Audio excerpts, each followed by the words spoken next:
Bien, on va commencer par la prière.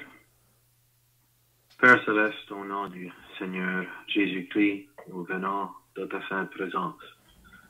Père, nous venons dans notre faiblesse, étant simplement homme pécheur, homme qui auparavant, une fois, était déchu. Mais Père, nous qui sommes sauvés, nous pouvons nous réjouir dans les péchés pardonnés, le salut qui nous appartient maintenant. Ce soir, Père, on veut prêcher l'Évangile. On veut annoncer ce message surtout pour ceux qui n'ont pas la vérité, qui ne sont pas sauvés, peut-être très religieux, mais ils ne te connaissent pas. Alors, Père, on te prie, s'il y en a sur la ligne qui ne sont pas sauvés, on prie que ce soir sera le soir du salut, le jour du salut. Alors, Père, on se remet à toi, on a besoin de ta force, ton aide, ton secours. On a besoin de ta force. On prie pour ta bénédiction sur le message. On te demande ces choses au nom du Seigneur Jésus-Christ. Amen. Alors, nous allons débuter en lisant dans le livre d'Ecclésiaste, l'Ecclésiaste au chapitre 3. Ecclésiaste au chapitre 3. Et le verset 1. Il y a un temps pour tout, un temps pour toutes choses sous les cieux, un temps pour naître et un temps pour mourir, un temps pour planter et un temps pour arracher ce qui a été planté, un temps pour tuer et un temps pour guérir, un temps pour abattre et un temps pour bâtir, un temps pour pleurer et un temps pour rire. On va descendre au verset 9. Quel avantage celui qui travaille retire-t-il de sa peine? J'ai vu à quelle occupation Dieu soumet les fils de l'homme. Il fait toutes choses belles en son temps. Et même il a mis dans leur cœur les pensées de l'éternité. Bien que l'homme ne puisse saisir l'œuvre que Dieu fait du commencement jusqu'à la fin. C'est tout ce que je vais lire pour l'instant de la parole de Dieu. Il y a certains passages que j'aimerais de toucher ce soir, mais tout simplement, ce que j'ai au cœur ce soir, c'est le temps et les moments. J'ai certains moments à cœur pour discuter ce soir. Et c'est des moments qu'on trouve dans la parole de Dieu, des jours, on pourrait dire, ou des moments. Lorsque quelque chose monumental est arrivé. Alors ici, dans notre passage, on voit tout d'abord que Dieu lui-même, il a fixé cela, que le temps, ça vient de Dieu. Car Dieu est éternel, il n'y a ni début ni fin. Mais Dieu a créé cette terre, la terre et les cieux, et ainsi, il a introduit ce qu'on appelle le temps. Peu importe si on veut voir ça comme une mesure de cycle, ça ne fait pas vraiment de différence comment est-ce qu'on le voit. Je pense que tout le monde, d'une façon ou d'une autre, peut comprendre ce qu'est le temps. Car on a tous une date de naissance et un temps pour mourir et certains temps entre ces deux points. Alors, c'est quelque chose de très réel pour l'homme qui vit sur cette terre. Mais l'éternité, ce que Dieu, selon notre passage, a mis dans le cœur de l'homme, c'est quelque chose que l'homme saisit difficilement de penser à l'éternité. Et pourtant, c'est dans le cœur. Dans le cœur de tout homme, chaque personne, les pensées de l'éternité. Et plus spécifiquement, qu'est-ce qui vient après la mort? Alors, ici, on a vu certains temps qui sont importants dans la vie. On a vu le temps pour naître et le temps pour mourir. Ce sont des moments, ce sont des jours qui sont inoubliables. Et c'est justement cela que j'aimerais soulever ce soir. C'est les moments les plus importants dans la vie et aussi ils sont les plus inoubliables, ces moments. Il y a un jour pour chacun de ces événements. La naissance, c'est quelque chose qui marque. On pense à l'entrée d'un être humain dans le monde. C'est quelque chose d'inoubliable. Ce n'est pas quelque chose qui arrive sans qu'on s'aperçoive. C'est tellement grand. Ça change drastiquement la vie de tous ceux qui sont impliqués. Et aussi l'amour. C'est un événement qui est tellement marquant. La Bible dit que l'homme meurt. Et où est-il? C'est souvent les pensées qui nous traversent l'esprit quand on est au bord d'un cercueil. C'est où est-il? Où est-elle? C'est des moments inoubliables d'amour, des moments marquants. La naissance, de penser qu'on est rentré dans ce monde d'une telle façon, c'est merveilleux. Et quand on pense à l'amour, de penser qu'on a tous et chacun besoin de faire face à ce grand géant d'entrer dans l'amour. Et c'est pour cela, chers amis, ce soir, c'est tellement important de savoir avec certitude où on s'en va. L'amour. Ce sont des moments inoubliables, les moments les plus importants.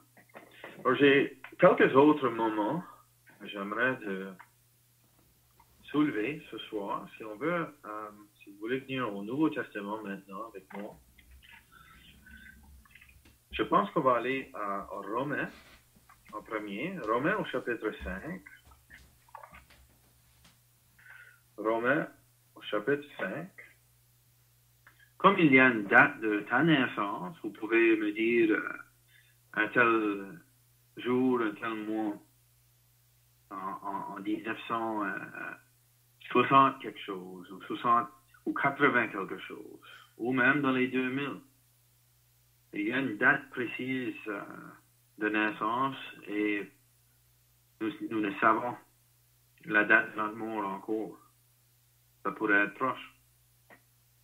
Mais je vais vous dire ce soir qu'il y a une date sur le calendrier où quelque chose merveilleux est parvenu à l'homme. Et on le lit dans Romains au chapitre 5 et le verset 6. Car lorsque nous étions encore sans force, Christ, au temps marqué, est mort pour des impies. Temps marqué. Alors le temps marqué ici, c'est le moment prédéterminé par Dieu lorsque son Fils souffrirait et s'offrirait lui-même sur la croix pour nos péchés. Et on lit ici que c'était un temps marqué, un moment précis sur le calendrier qui pourrait valoir l'importance de ce moment quand Christ, le Créateur, le Fils de Dieu, s'est offert lui-même sur une croix à Jérusalem. Il y a environ 2000 ans passés. Et on lit ici que Christ, c'est lorsque nous étions sans force. Alors l'homme religieux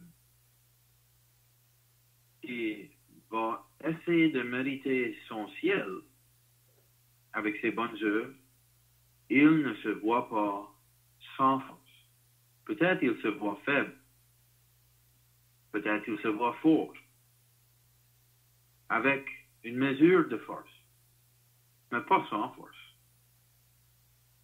Et c'est ainsi pour tous ceux qui vont essayer de rejoindre Dieu de leur propre croyance, leur propre façon, leurs propres œuvres, leur propre religion, leur prière,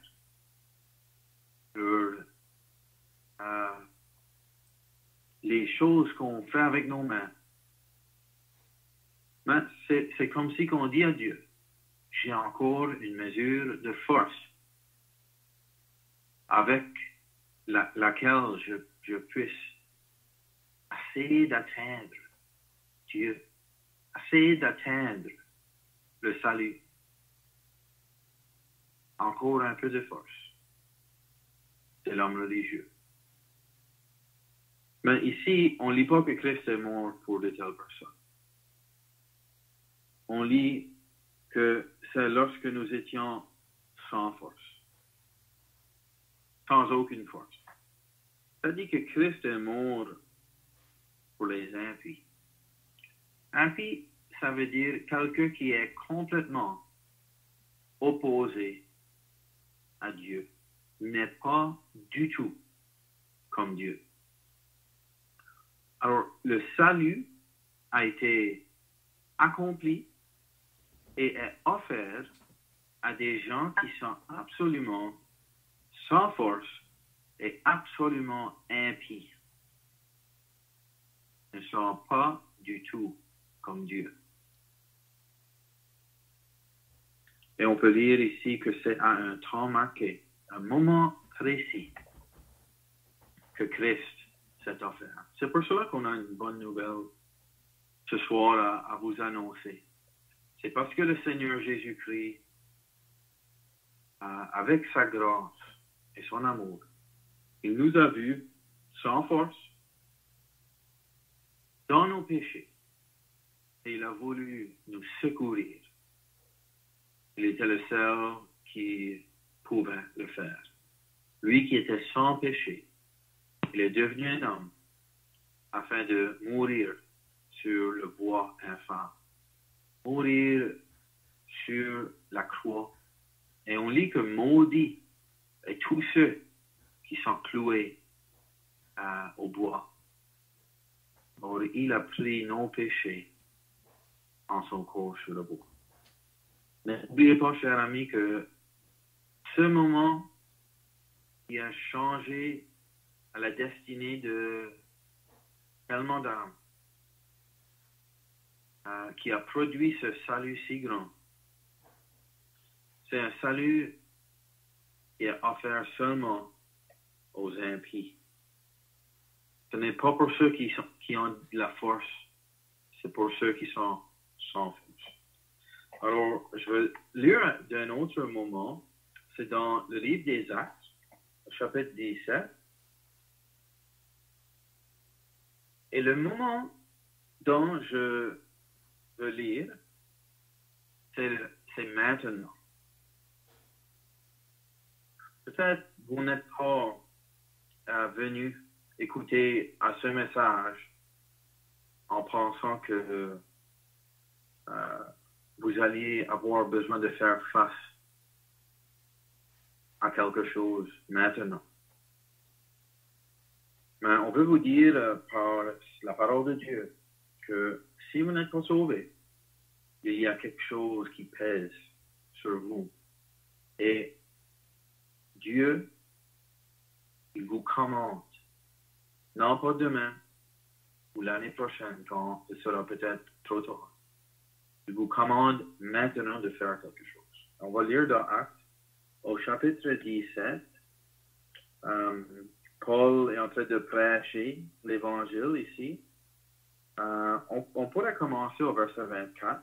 Le Dieu qui a fait le monde et tout ce qui s'y trouve, étant le Seigneur du ciel et de la terre, n'habite point dans des temples faits de mains d'hommes. Il n'est point servi par des mains humaines, comme s'il avait besoin de quoi que ce soit. Lui qui donne à tous la vie, la respiration et toutes choses, il a fait que tous les hommes sortis d'un seul sang habitent sur toute la surface de la terre, ayant déterminé la durée des temps et les bornes de leur demeure. Il a voulu qu'ils cherchent le Seigneur et qu'ils s'efforcent de le trouver en tâtonnant, bien qu'il ne soit pas loin de chacun de nous. Car en lui, nous avons la vie, le mouvement et l'être. C'est ce qu'ont dit aussi quelques-uns de vos poètes. De lui, nous sommes la race. Ainsi donc, étant la race de Dieu, nous ne devons pas croire que la divinité soit semblable à de l'or, à de l'argent ou à de la pierre, sculptée par l'art et l'industrie de l'homme. Dieu, sans tenir compte des temps d'ignorance, annonce maintenant à tous les gens, en tout lieu, qu'ils ont à se repentir. Parce qu'il a fixé un jour où il jugera le monde selon la justice par l'homme qu'il a désigné, ce dont il a donné à tous une preuve certaine en le ressuscitant des morts. Alors ici, dans le passage, Dieu commande à tout homme, en tout lieu, qu'ils ont à se repentir. Ils ont à faire face à leurs péchés. Ils ont à se voir eux-mêmes dans le miroir de Dieu, qui est la parole de Dieu. Ils ont à admettre et accepter ce que Dieu dit à propos d'eux. Pas qu'ils ont un peu de force avec laquelle ils peuvent produire des fruits, des bonnes œuvres pour leur gagner un peu de faveur avec Dieu. Cela n'est pas dans les Écritures du tout. C'est absolument hors du canon des Écritures. Ça vient de l'homme et de la religion. Ce n'est pas vrai. Mais le miroir de Dieu, qui est la parole de Dieu, ceux qui vont regarder à ce miroir avec sincérité, avec honnêteté, ils vont voir que la personne auquel ils regardent est une personne absolument sans force. Sans force. Pas de force pour faire que ce soit pour les amener plus proches à Dieu. Et ainsi, ils sont perdus. Absolument perdus. Ça, c'est la repentance. C'est la repentance envers Dieu. De comprendre, je suis un pécheur perdu. Et ce moment, qui est maintenant, que Dieu commande, soit maintenant. Ce moment de la repentance, tous ceux qui sont sauvés aujourd'hui ont eu ce moment. Parce que la repentance, le jour de la repentance, c'est aussi le jour de salut. Parce que la repentance sincère envers Dieu, quand un âme comprend qu'ils sont absolument perdus envers Dieu, ils regardent vers Dieu pour un moyen de salut. Dieu va sauver un tel âme.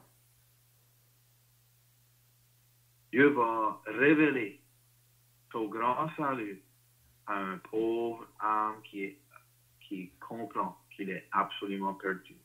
Est-ce qu'il y aurait quelqu'un qui écoute le message ce soir qui serait prêt à regarder dans le miroir de Dieu et accepter la verdict de Dieu? Coupable. Et on peut vous dire que ce serait un grand moment inoubliable de ta vie. Le moment que tu te repens c'est aussi le moment du salut. On peut lire de cela en 2 Corinthiens chapitre 6. 2 Corinthiens chapitre 6 et le verset 1. 2 Corinthiens chapitre 6 et verset 1. Puisque nous travaillons avec Dieu, nous vous exhortons à ne pas recevoir la grâce de Dieu en vain.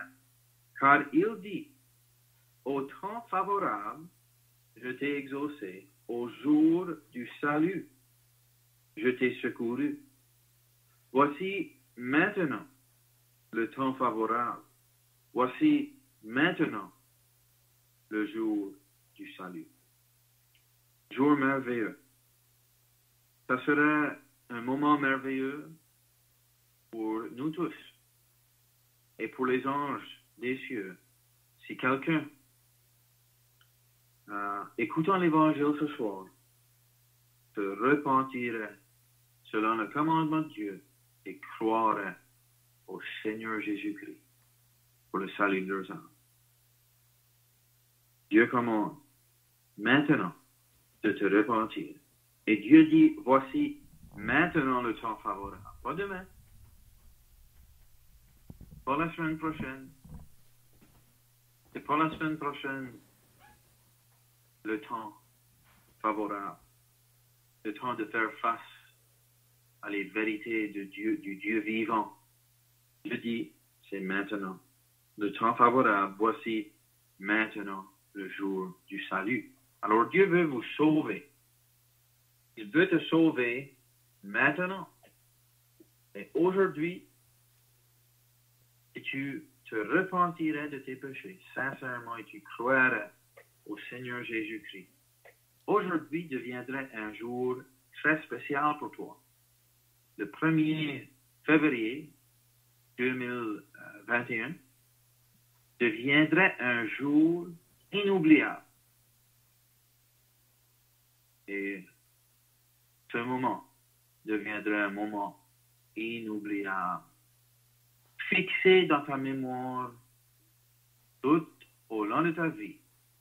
Impossible de l'oublier, tellement ce moment est comme une empreinte dans la mémoire. Personnellement, mon jour de salut, c'était hier, 31 janvier 2006, lorsque, il y a 15 ans, derrière, à 6 ans, en arrière, dans une voiture, sur la grande route, j'ai fait face à mes péchés. J'ai discuté avec mon Dieu et j'ai accepté que j'étais absolument perdu. Regardant en haut dans les cieux, j'ai dit, oh Dieu, sauve-moi, je suis perdu. Je vais périr dans les flammes à cause de mes péchés. S'il vous plaît, sauve-moi. Qu'est-ce que vous pensez que Dieu va faire à un tel pécheur? Qui comprend, il est absolument perdu pour la première fois de leur vie. Ça devient clair. Et mon moment de repentance a lieu. Immédiatement, j'ai regardé au ciel pour un salut. Et Dieu m'a révélé, tout simplement, que son Fils, mort en croix, était suffisant pour pardonner tous mes péchés. Et à ce moment, j'ai reçu le Seigneur Jésus-Christ. J'ai cru en lui. J'ai été sauvé.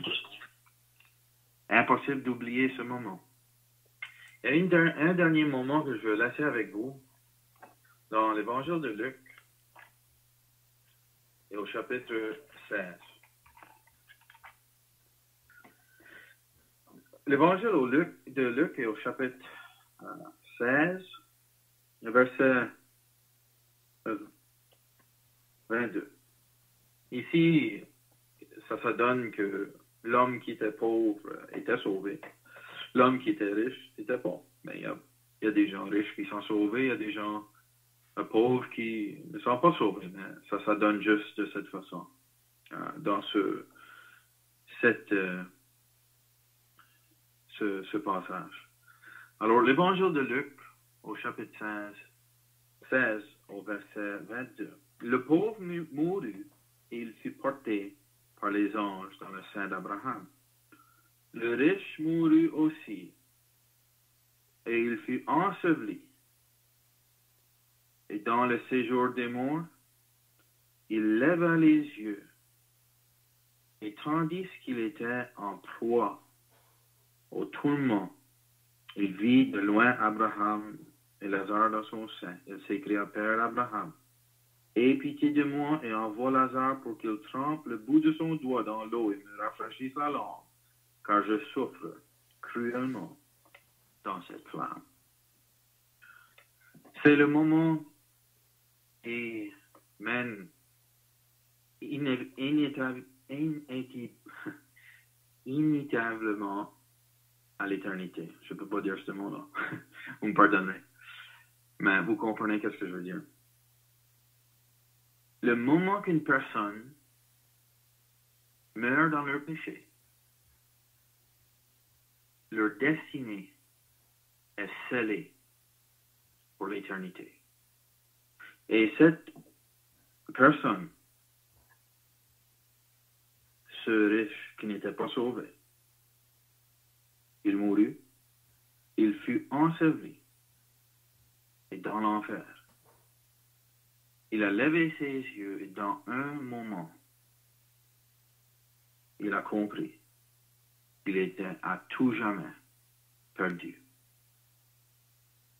Quel moment horrible. Un moment qui, dans un sens, durera pour toute l'éternité. Il est encore là aujourd'hui, ce monsieur. Et il sera en proie et en tourment dans les flammes, en train de souffrir pour ses péchés pour toute l'éternité. Jamais il s'en sortira, parce qu'il a rejeté le seul sauveur des pécheurs. Alors, chers amis, vous comprenez que c'est maintenant le temps. C'est maintenant le temps favorable, n'est-ce pas? Ce monsieur, il comprenait c'était quoi la repentance parce qu'il a même demandé que Abraham aille dire à ses frères qui étaient encore vivants, par chance que peut-être il se repentirait. Alors il savait qu'il avait à se repentir. Il ne l'avait pas fait. Peut-être il y en a plusieurs ici qui sont exactement comme ça, le remettant toujours à demain. On veut vous dire fidèlement de la parole de Dieu ce soir que c'est le temps favorable. Ne finis pas comme ce monsieur, dans ce moment terrible, réalisant j'ai perdu ma chance. J'ai perdu ma chance et pour toute l'éternité, je serai séparé de Dieu. Chers amis, si vous continuez dans vos péchés ce soir et vous remettez cela à un autre temps, faisant de Dieu un menteur, disant à Dieu que le temps favorable, ce n'est pas maintenant. Vous êtes en train de rejeter le seul sauveur des pécheurs. Vous êtes en train de rejeter le Seigneur Jésus-Christ une autre fois. Alors, chers amis, on veut vous supplier ce soir. Ceci pourrait être le jour du salut pour vous autres. Quel jour merveilleux pourrait être sauvé aujourd'hui, juste en croyant au Fils de Dieu, le Seigneur Jésus-Christ. L'œuvre pour vous sauver a été accomplie. L'œuvre qui peut pardonner tous tes péchés, le sang précieux qui peut vous laver de tous vos péchés a déjà été versé à la croix du Calvaire. L'œuvre est accomplie, tout est accompli. Le Seigneur Jésus-Christ a fini le travail. Et tout ce qui reste à faire, c'est de vous repentir et de croire en lui. Et ceci, aujourd'hui, pour vous, deviendrait le jour du salut. On va terminer dans la prière. Père Céleste, on s'approche de ton trône et on veut te remercier pour ton évangile. On veut te remercier pour ton Fils et ce qu'il a fait pour nous. On te supplie, Père, que tu aies pitié de ceux qui écoutent le message ce soir, que tu les sauverais ce soir même, avant qu'il soit trop tard. On te remercie, Père, pour le travail et l'œuvre que tu fais dans ce monde. On prie pour les âmes, que tu sauverais les multitudes dans ces derniers jours. On se remet à toi pour le message. On te prie ces choses au nom du Seigneur Jésus-Christ. Amen. Amen.